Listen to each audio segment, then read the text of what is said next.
Hey everyone, welcome back to the channel. It's March 20th, 2025, and we've just had a massive drop of government files related to one of the most enduring mysteries in American history, the assassination of President John F. Kennedy. On March 18th, the Trump administration released over 63,000 pages of previously classified documents, some completely unredacted for the first time.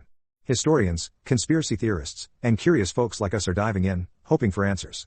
So, what's in these files? Do they finally solve the case? Spoiler, it's complicated. Stick around as we break it down. First, let's set the stage. On November 22, 1963, JFK was shot in Dallas, Texas, by Lee Harvey Oswald. At least, that's the official story from the Warren Commission. But for decades, people have questioned if Oswald acted alone or if there was a bigger conspiracy involving the CIA, the Mafia, or even the government itself. These new files, ordered for release by President Trump just days after taking office, are the latest chapter in a long push for transparency that started with a 1992 law.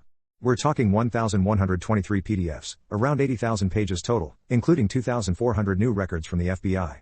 It's a treasure trove, but here's the catch: experts say don't expect a smoking gun. So, what's actually new? Let's hit the highlights. First up, Oswald's surveillance in Mexico City. The files confirm the CIA was watching Oswald closely weeks before the assassination. In October 1963, he visited the Soviet and Cuban embassies in Mexico City, trying to get a visa to return to Russia via Cuba. There's even a memo detailing how the CIA intercepted his calls, pretty high-tech for the 60s.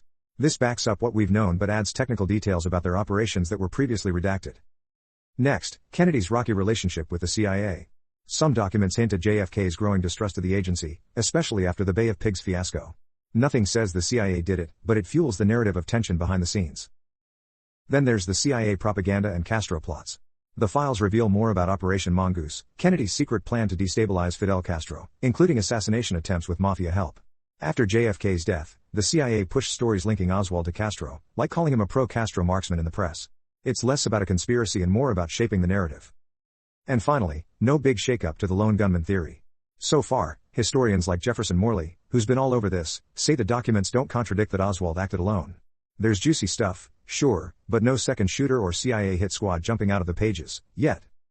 Now, here's where it gets interesting. Not everything's out. Some pages still have blacked out sections, national security, they say.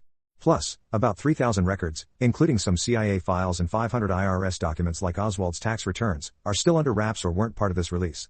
Why? We don't know. Critics like Morley argue the CIA might still be hiding an operational interest in Oswald. Did they know more than they let on?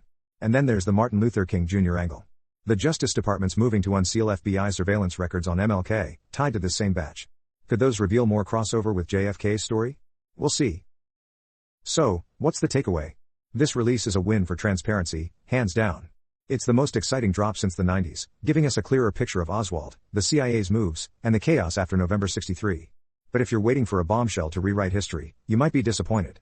The files paint a richer, messier story, not a brand new one.